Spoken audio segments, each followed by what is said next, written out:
कार्यक्रम के प्रायोजक हैं कृषि एवं किसान कल्याण मंत्रालय, भारत सरकार। निकल कर फसल आए, सुरक्षित हो जाए, फसल बीमा से हर किसान अब आत्मनिर्भर हो जाए। संकट के समय प्रधानमंत्री फसल बीमा योजना किसानों के लिए वरदान है। अब सूखा पड़े या बाढ़ आ जाए कोई डर नहीं, अब ओले पड़े या कीट पतंगे फसल खा जाए कोई फिक्र नहीं, क्योंकि हमने लिया है प्रधानमंत्री फसल बीमा। बुआई से फसल कटाई तक हर जोखिम का दावा, न्यूनतम प्रीमियम पर अधिकतम भुगतान का वादा। योजना से हर साल जुड़ रहे हैं 5 करोड़ से ज्यादा किसान। अब आपकी है बारी। नजदीकी कृषि कार्यालय, सहकारी समिति, बैंक शाखा, अधिकृत बीमा कंपनी या जन सेवा केंद्र में स्वेच्छा से करा सकते हैं पंजीकरण। फसल बीमा पोर्टल या फसल बीमा ऐप द्वारा भी कराया जा सकता है पंजीकरण। प्रधानमंत्री फसल बीमा योजना, आपकी फसलों का संपूर्ण सुरक्षा कवच। कृषि एवं किसान कल्याण मंत्रालय, भारत सरकार। किसान वाणी कार्यक्रम सुनने वाले सारे बाण भाई ने पुरुषोत्तम भाई की राम राम। किसान भाइयों, आज वीरवार का दिन है, किसान वाणी कार्यक्रम है और किसान वाणी कार्यक्रम में हम हर रोज़ कोई न कोई नया विषय भाइयों के साथ साझा कर रहे हैं। और आज जो विषय हम लेके आए हैं वो हर किसान भाई ने कहीं ना कहीं ज़रूर प्रभावित करा है, चाहे वो छोटा किसान हो भाइयों या बड़ा किसान हो, क्योंकि कोई भी फसल है, कोई भी सब्जी है, उसमें किसान भाई को पैदावार तो चाहिए, अच्छी गुणवत्ता वाली और खूब पैदावार चाहिए। और आज का जो विषय है जिसकी हम चर्चा करने वाले हैं वो है खेतों में फसलों की पैदावार कैसे बढ़ाएं। तो बहुत सी ऐसी बातें होती हैं भाइयों कि जो हर फसल में, हर सब्जी में, हर फूल में, कोई भी फसल लगावें, कुछ भी उगावें, उसमें सार्थक रवाएं, यानी उनकी ज़रूरत पड़ा है। क्योंकि आजकल हम देखा है कि विशेष तौर पर फसलों की बात करें तो फसलों में भाइयों हम अंधाधुंध रासायनिक खाद्यों का प्रयोग कर रहे हैं और जो भी हमारे खरपतवार नाशक हैं उनका प्रयोग भी बिना सोचे समझे कई बार तो हम करा है, ऐसा देखने में आवा है। जो मशीनरी है उसका खूब प्रयोग हो रहा है और उससे क्या हुआ है, ज़्यादा खाद्यों का प्रयोग, ज़्यादा दवाओं का प्रयोग, उससे हमारी जो मिट्टी है उसका स्तर गिरना लग गया है, यानी कि उसकी जो ऑर्गेनिक कार्बन की पैदावार है फसल की, उसमें वृद्धि जो है रुक गई है थोड़ी सी। यानी कि जब तक हम उसमें रासायनिक खाद्यों का प्रयोग खूब नहीं करेंगे तब तक वो फसल नहीं देवेगी। ऐसी स्थिति हमारी मिट्टी में, फसलों में आ गई है। तो उस वास्ते हमने बहुत सी चीज़ों का पालन करेंगे हम, तो हम दोबारा से अपनी फसल को और बढ़ा सकेंगे और इन रासायनिक खाद्यों का भी प्रयोग थोड़ा सा कम हो जाएगा। और उसमें एक सबसे अहम बात आती है, ज़मीन में हमने अपनी भूमि में जैविक खाद का प्रयोग करना है। जैविक खाद जिस तरह भैया गोबर की खाद, और गोबर की खाद में भैया गली सड़ी बढ़िया खाद। कई बार देखने में आया है कि हमारे किसान भाई जल्दबाजी में कच्चे गोबर की खाद खेत में डाल दें। कच्चे गोबर की खाद खेत में डालने से भाइयों वो फ़ायदा कम करेगी, नुकसान ज़्यादा करेगी, उसका फ़ायदा नहीं होगा। कई बार दीमक वगैरह उसमें से आ जाएंगे, दीमक की समस्या खड़ी हो जाएगी। इसलिए गोबर की खाद का प्रयोग हमने करना है और वो खाद बढ़िया होनी चाहिए, गली सड़ी होनी चाहिए। ऐसी तरह कंपोस्ट खाद है तथा हरी खाद है, इन खादों का हम प्रयोग जो है करें। साथ में एक बात है कि एक तो बात आ गई रासायनिक खादों की जगह जैविक खाद का प्रयोग धीरे धीरे बढ़ावें, रासायनिक खादों का कम कर दें। दूसरा है कि जब हम फसल काटते हैं, एक फसल काटते हैं और दूसरी फसल बोआएं, इसके बीच में कोई ना कोई समय जरूर होगा। तो थोड़ा समय हो या ज़्यादा हो, कई बार ज़्यादा समय निकल जाए, कई बार थोड़ा। तो इस दौरान हमने क्या करना भाइयों, 8 से 10 किलोग्राम यूरिया 1 किले के हिसाब से भूमि की जो तैयारी, ज़मीन हम तैयार कर रहे हैं, उस तैयार करते समय उसका छिड़काव कर दें। इसी प्रकार से मिट्टी की बात बार बार हम कर रहे हैं। मिट्टी में क्या करना है, यानी कि भूमि की मिट्टी की जांच जो है ज़रूर करवानी है, क्योंकि उसमें ज़रूरत के अनुसार जो सूक्ष्म तत्व हैं जैसे जिंक है, सल्फर है आदि का प्रयोग भी हम कर सकें हैं। देखने में अक्सर ये आया है कि जो सूक्ष्म तत्व हैं जिनकी ज़रूरत भी खूब ज़मीन को, मिट्टी को हुआ है और फसलों को हुआ है, उसमें हम थोड़ी सी कोताही कर जाएं, तो उन सूक्ष्म तत्वों का भी हमने पूरा प्रयोग करना है। और वो तभी हो सकता है भाई जब हम अपनी ज़मीन की मिट्टी की जांच करवाएं, यानी कि मिट्टी की जांच भी हमने करवानी है। एक बात आता है किस्मों की बात आवा है। किस्में हमने जो चाहे किस्म नहीं बोनी है, और एक किस्म को एक बार एक ही फसल में एक ही खेत में बार बार नहीं बोना है कि इस बार भी यही किस्म अगले बार भी, उसमें बदलाव करना है, किस्मों में बदलाव करना है, फसल में बदलाव करना है, यानी फसल चक्र अपनाना है। और किस्मों में एक साथ में बात है कि प्रमाणिक किस्मों का प्रयोग करना है, शुद्ध शोधित बीज हों और उनको सही समय पर बोना है, और उर्वरक खाद जो है बीज के साथ ना दें तो अच्छा हुआ है। तो इसमें बात आ गई प्रमाणिक बीज हों, शुद्ध बीज हों, लगातार एक ही बीज का प्रयोग ना करा, और बीज की मात्रा सही हो, बुआई के समय का हमने पूरा ध्यान रखना है, तो हमारी जो उपज है वो जरूर भाई बढ़ेगी। और जो खाद्यों की बात हम कर रहे हैं, खाद्यों में जैसे अंधाधुंध रासायनिक खाद का प्रयोग भी करना पड़ रहा है, परंतु उसको हमने संतुलित मात्रा में करना है, यानी कि उर्वरक का प्रयोग संतुलित मात्रा में करना है, फसल की ज़रूरत के अनुसार और सही समय पर करना है। फसल न जब आवश्यकता हो और उचित समय हो तब हमने उर्वरक का प्रयोग जो है करना है। यूरिया का जो भुरकाव है, यानी कि जब हम यूरिया डालना है तो कोशिश करें कि दोपहर बाद डाल लें, या सर्दी के महीने हो तो ओस पड़ने से पहले डाल दें।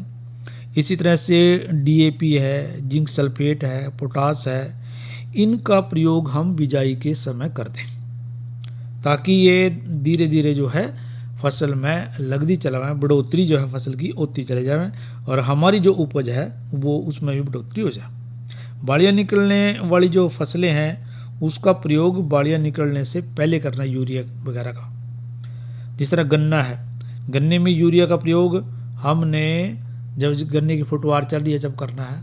आज के आंकड़ों के हिसाब से देखें इस समय के, तो 15 जुलाई के बाद ना करें, उससे पहले पहले गन्ने में खाद का प्रयोग जो है कर लें। और धान की जो फसल जिस तरह आने वाली है तो उसमें हम यूरिया का प्रयोग लगभग 45 दिन के बाद करें। तो ये बातें ध्यान रखेंगे तो हमारी जो उपज है, कोई भी फसल हमने उसकी उपज जो है बढ़ेगी और हमने खूब लाभ देगी। इसी तरह से जो हमारे कम क्षेत्र वाले हैं, जिनमें असिंचित क्षेत्र हैं, जो जिनमें पानी की कमी है, उसमें हमने शुष्क किस्में बोनी है और शुष्क कृषि तकनीक अपना कर फसलें बोनी है, तब हम उसमें से अच्छी फसल ले सकेंगे। इसी तरह दलहनी फसलें हैं, इन फसलों में भाइयों हम कोई भी जब भी दलहनी फसल की चर्चा कर रहे हैं तो उसमें राइजोबियम कल्चर का जो टिक्का है वो बोने से पहले उसमें ज़रूर लगाओ, यानी कि बीज का उपचार की बात हम कर रहे हैं, और खाद की सही मात्रा उसमें डालें, बुआई के समय डाल दें, तब हमारी जो दलहनी फसल है उसकी उपज भी बढ़ेगी। इसी प्रकार से दो फसलें भी हम एक के साथ ले सके हैं कि भी एक फसल ली, दूसरी बड़ी, एक फसल बड़ी है एक छोटी है, तो एक जल्दी पक जाएगी, एक थोड़ी देर में पकाएगी। जिस तरह से अरहर की फसल उसके साथ यदि सितंबर अक्टूबर में गन्ना बो सका है, सरसों या आलू के साथ साथ बोकर ये भी हम ज़्यादा पैदावार ले सका, सरसों के साथ आलू वगैरह बोते। गन्ने की फसल के बाद गन्ना बोने से इसकी पैदावार बढ़ जाए। जैसे अभी थोड़ी देर पहले बात कर रहे थे कि ना तो एक किस्म बार बार बोनी है और ना ही एक फसल बार बार बोनी है। भाइयों हमने फसल चक्र जरूर अपनाना है और मिट्टी की जांच जरूर करनी है। फसल चक्र अपनाने का अर्थ क्या है कि एक फसल अब की साल बोई है, 2 या 3 साल के बाद या तो हर साल बदल दें तो बहुत ही अच्छा है, उससे पोषक तत्वों की कमी ज़मीन में नहीं आती। तो नहीं तो 2 या 3 साल के बाद हमने उस फसल को बदल देना है और किस्म को भी भाइयों बदल देना है। जो हमारी तिलहन वाली फसलें हैं भाइयों, तिलहनी फसलें बोला जिनमें, उन फसलों में सल्फर यानी कि गंधक का जो प्रयोग है वो काफ़ी अच्छा रहा है, लाभकारी रहा है, फसल वास्ते उत्पादन वास्ते काफ़ी अच्छा है। तो इसलिए हमने तिलहनी जो फसलें हैं उसमें गंधक का प्रयोग करना है। और जो हमारे यंत्र हैं, बुआई के यंत्र हैं, उनके द्वारा बुआई यदि करेंगे तो पैदावार ज़्यादा माना मिलेगी, क्योंकि सही दूरी पे, सही लाइनों में हमारा बीज जो है जाएगा ज़मीन पे, और उसकी बढ़वार, उसकी जो उपज है वो भी सही रहेगी, जमाव भी उसका बढ़िया तरीके से होएगा। एक तो सिंचाई का भी ध्यान रखना है हर फसल में। जो भी पानी हमने लगाना है, ज़रूर से ज़्यादा यानी कि अधिक मात्रा में जिसने कहा है हम, वो पानी उसमें किसी भी फसल में नहीं बोना है। जैसी फसल है उसको वैसी ही सिंचाई करनी है, और जैसी उसकी अवस्था है, अवस्था के अनुसार और आवश्यकता अनुसार यानी कि ज़रूरत के अनुसार हमने फसल में पानी लगाना है या कहना सिंचाई करनी है। कई बार हम बीज बोआ है, बरसात में भीग जाए बीज, बरसात का भीगा हुआ बीज कभी नहीं बोना चाहिए भाइयों, वो अच्छी फुटाव नहीं करता है। कई बीज जैसे जिनमें सुरसरी लग जाए, डोरा लग जाए, इस तरह के बीज बिल्कुल नहीं बोने हमने। कटा हुआ बीज हो, बीमारी वाला बीज हो, थोड़ी बहुत बीमारी लग रही है, हम सोचा कोई बात नहीं, वो बीमारी भाइयों बढ़ जाएगी। तो बीज बिल्कुल साफ़ सुथरा होना चाहिए, प्रमाणिक होना चाहिए, भीगे हुए नहीं होना चाहिए, उसमें किसी प्रकार की सुरसरी डोरा ना हो, खाया हुआ ना हो, कटा हुआ ना हो, किसी प्रकार की उसमें बीमारी ना लग रही हो, तो ऐसा बीज हम उसमें बोएं, तो हमारी फसल की उत्पादन जो क्षमता है वो और बढ़ जाएगी। इसी प्रकार से कोई भी फसल है, कोई भी सब्जी है भाइयों, उसमें कहीं ना कहीं कीट है, बीमारी है, वो जरूर लग जाए, तो हमने क्या करना है, उसका तुरंत इलाज करना है। परंतु इलाज किस तरह करना है भाइयों? यदि हम अपने तरीके से करेंगे तो कहीं ना कहीं खर्चा भी ज़्यादा हो जाएगा, लाभ भी क्या तक कम मिला। ऐसा हमने जो कृषि वैज्ञानिक है, हमारे विशेषज्ञ हैं, उनकी जानकारी में यदि हम ये काम करेंगे तो हमने खर्चा भी कम करना पड़ेगा और बढ़िया हमारी फसल में लाभ होगा। इसी प्रकार से है खरपतवार, इनमें उसका प्रयोग करते हुए भी हमने जो जानकारी है वो वैज्ञानिकों के तौर तरीके से ही करनी है। कई बार तो हम नलाई गुड़ाई के द्वारा छोटे मोटे घास फूस तो निकालते हैं, परंतु जब दवा का प्रयोग करना पड़े तो हम उनकी कृषि वैज्ञानिकों की जो सलाह है वो ज़रूर ले लें। ये जो बातें हमने भाइयों की हैं, इन बातों का यदि हम ध्यान रखते हुए हम कोई भी फसल बोएंगे तो हमारी जो फसल है उसकी पैदावार जरूर बढ़ेगी। और भाइयों आगे भी एक चर्चा करेंगे, पर उससे पहले सुनवा भाइयों लोकगीत, लोकगीत के बाद अगली चर्चा।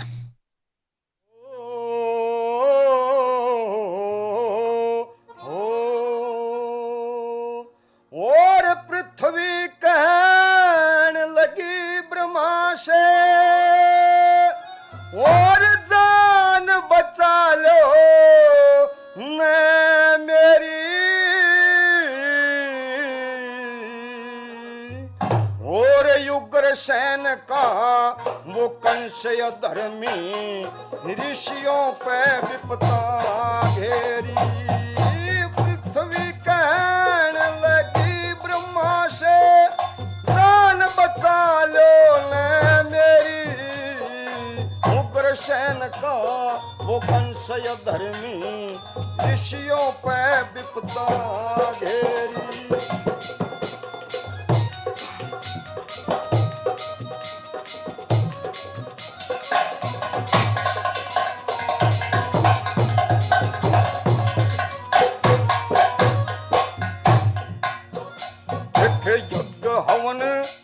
तपदान छूट गए, न्यू होगी बलहीन प्रभु, संध्या तर्पण अग्नि होतर कर दिए तेरा तीन प्रभु।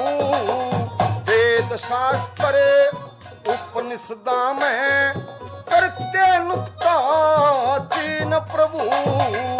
राम नाम सब का छुटवा दिया, उपक्रम में लोली ने प्रभु। राम नाम सब का छुटवा दिया, उपक्रम में लोली ने प्रभु। और कंस देखे शिशुपाल और जरासंध ये करते हैं हेरा फेरी। उग्रसेन का वो कंस विपता घेरी।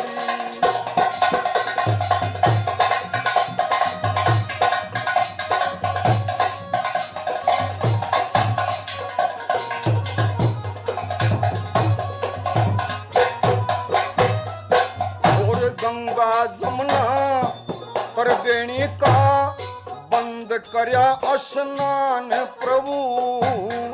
ऋषि मुनि और संत महात्मा सह करया करें गुजरान प्रभु।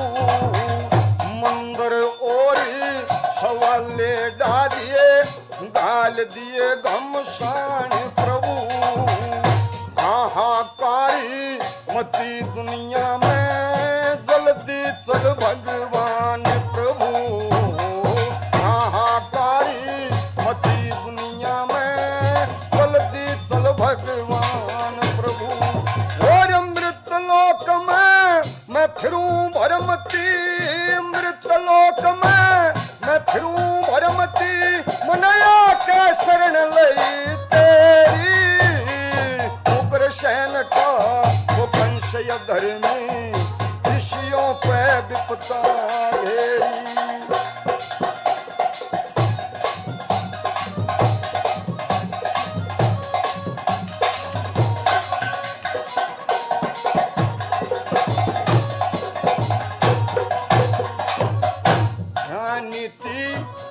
न्याय और मनु समृद्धि भूल गया संसार प्रभु।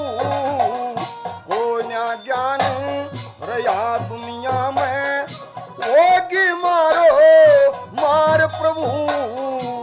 को न्या ज्ञान रया दुनिया में नू हो गए अत्याचार प्रभु। हाहाकार मची दुनिया में हो रे अत्याचार प्रभु।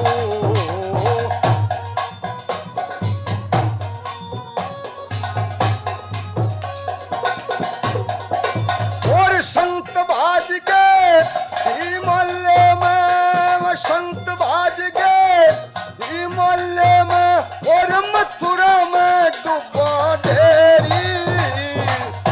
चैन का वो कंशय धर्मी ऋषियों पे विपता घेरी।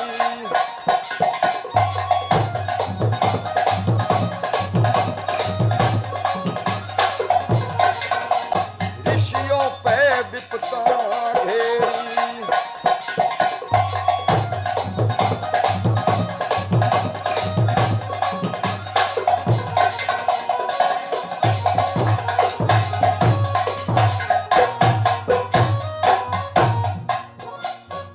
सतयुग में ऋणा कुश माया नरसिंह रूप धर्या प्रभु। त्रेता में तने रावण मारा बन के राम फिरा प्रभु। कृष्ण बन के कंस मार दे हो जा ब्रज यो हर्या प्रभु।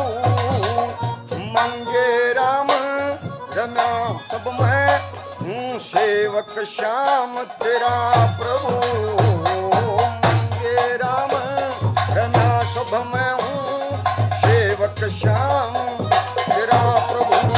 और तू मथुरा में चाल पिया और तू मथुरा में आ जाइए और गोपी जन्म घरा लेरी।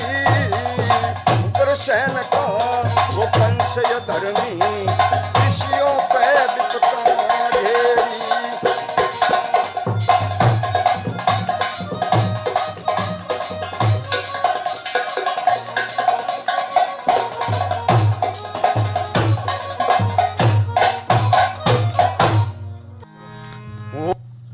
और भाइयों ये सुना हमने लोकगीत हरिओम का गाया हुआ। ई भाइयों चल एक बात की जानकारी साझा कर रहे हैं भाइयों से मौसम के बारे में। मौसम में भाइयों घना बदलाव चल रहा है और तापमान में भी घनी गिरावट चल रही और अधिकतम तापमान रहा 25 डिग्री और न्यूनतम 20 डिग्री सेल्सियस।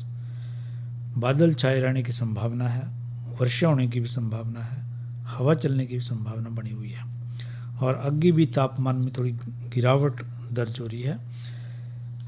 ये तो रही मौसम की बात। और ईब एक जानकारी है भाइयों कि जो हम कल किसान वाणी कार्यक्रम लेके आए हैं, उस किसान वाणी कार्यक्रम में हम जो चर्चा का विषय करेंगे, लेके आएंगे कल चर्चा। एक चर्चा तो है भाइयों मधुमक्खी पालन में मधुमक्खियों के लिए कृत्रिम भोजन का महत्व, यह चर्चा करेंगे। और दूसरी चर्चा करेंगे आज की नसीहत के अंतर्गत कोविड-19 से बचाव, सामाजिक दूरी, इस बारे में। और भैया जो दूसरी चर्चा की बात हम कर रहे हैं वो यही कोरोना की बात है। यानी कि कोरोना जो है एक भयंकर बीमारी है, उससे हमें डरना नहीं है बल्कि लड़ना है। और आज की नसीहत के अंतर्गत हम यही बात कर रहे हैं कि कोरोना से डरना नहीं बल्कि लड़ना है।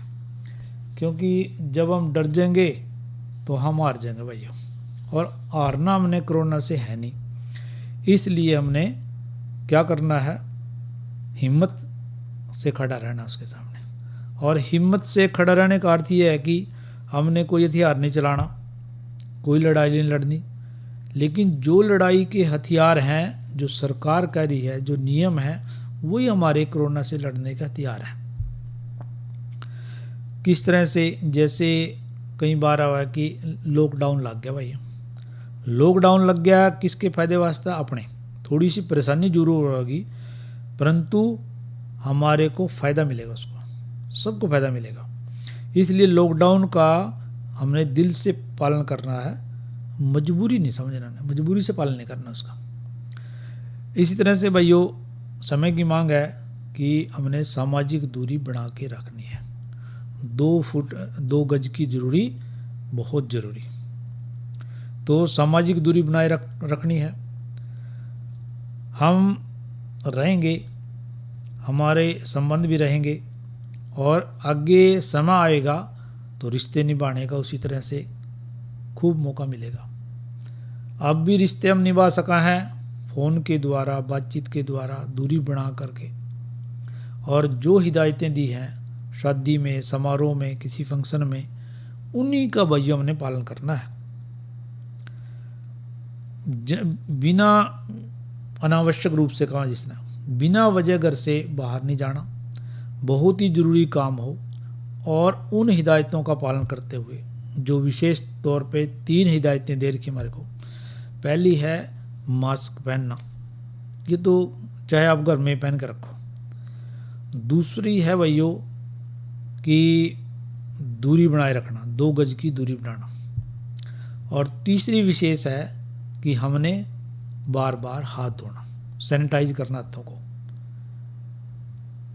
तो इसी प्रकार से कई बार अफवाह की बात आ जाए, कोई अफवाह हमने ना फैलानी है और ना उस अफवाह के पीछे जाना है, उसकी बात नहीं करनी है, बल्कि लोगों को समझाना है कि जो हमारी सरकार द्वारा हमारे लिए नियम भेजे हैं, नियम बनाए हैं, उन नियमों का हमने सख्ती से पालन करना है, दृढ़ता से पालन करना है। डर के पालन नहीं करना है बल्कि मुकाबले के लिए उनका पालन करना है। क्योंकि घर से जैसे ही निकलें मास्क पहन के ही निकलें, मास्क का प्रयोग जरूर करना है। जिस तरह भी हो सके एक दूसरे की सहायता करें, लेकिन सारी हिदायतों का पालन करते हुए करनी है। दूरी बनाते हुए, मास्क पहनकर इस तरह करने हैं। सरकार के आदेशों की पालना भी अभी बात कर रहे थे कि दिल से करनी है। कोई भी सोशल मीडिया है उसमें यदि कोई गलत खबर छप गई है, कई बार व्हाट्सएप वगैरह पे कोई आ गई और हम आगे उसने भेज दें, इसकी भी पूरी ध्यान रखना है। इसमें भी कई बार पूरी जानकारी ना हो, अफवाह भी कई बार फैला दें, तो उसको भी ये नहीं है कि कोई अफवाह फैलाई और हमने भी उसको आगे पहुंचा दिया अपने दोस्त के पास, मित्रों के पास, रिश्तेदारों के पास। उसका भी पूरा ध्यान रखना है, यानी कि उसको पूरी जागरूकता से लेना है और उसका ध्यान रखें कि वो गलत जानकारी दूसरों तक ना पहुंचे। किसी प्रकार की सूचना हो या वो जो बिल्कुल कन्फर्म हो जाए, यानी कि ये हो जाए पक्की सही सूचना है, तब हम दूसरी को सूचना दे सकें। हाथ धोने की बात करा है, तो कई बार भीड़ की बात करा है कि भीड़ से भी बचना है, क्योंकि सरकार द्वारा कह रखा है कि शादी ब्याह में या कोई परिवार का सदस्य या रिश्तेदार गुजर गया हो, उसमें कितने लोगों ने जाना है, शादी में कितने लोग इकट्ठे होने हैं, और इकट्ठे होने के साथ साथ भी दूरी बना के रखना है। हम कई बार कोई रिश्तेदार बीमार हो रहा हो, कोशिश करें कि उसने मिलने ना जावा, उसकी रिपोर्ट जो है, क्योंकि इलाज तो भैया डॉक्टर ने करना सा, उसकी रिपोर्ट डॉक्टर से ले लें, पता चल जाएगा कि या उसने जो ज़रूरत हो उसमें वो चीज़ें मुहैया करवाएं, दवाइयों की या ऑक्सीजन की या बेड की, इस तरह की जो उसके वास्ते सहायता है वो हम करें उसके वास्ते, ना कि हम उसने बार बार मिलने जाएं। क्योंकि भैया हम जाना है सारे कि ऐसी यह बीमारी है कि उसका तो लग रही है, वो तो जूझ रहा है उससे, परंतु हम उससे अछूते रहने चाहिए, दूर रहने चाहिए उससे। यदि हमारे भी लग गई तो हम फिर उसकी सहायता नहीं कर पाएंगे, हम भी उसी लपेट में आ जाएंगे।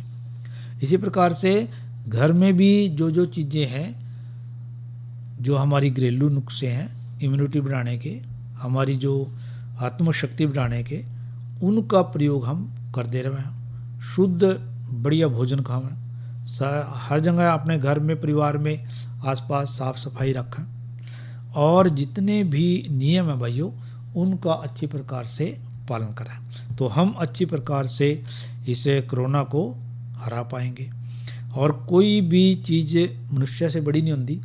जैसे ही कोरोना की बात आई है तो हमने उससे लड़ना है, या यूँ कह सका है कि कोरोना है फिर भी जीना सीखना है। ऐसा यदि करेंगे तो हम सबका भला है, हमारा भी भला है और दूसरे लोगों का भी भला है। और कार्यक्रम में भाइयों आज इतना ही, लेवा इजाज़त। अच्छा भाइयों, राम राम। कार्यक्रम के प्रायोजक थे कृषि एवं किसान कल्याण मंत्रालय, भारत सरकार। क्या कर रहा है? इधर इधर इधर हम बोल रहे हैं तेरे बीजू का। उतला बोल रहा है? हाँ, पक्षियों से तो हम खेत को बचा लेते हैं, पर इन घातक रसायनों से कैसे बचाएं? मतलब?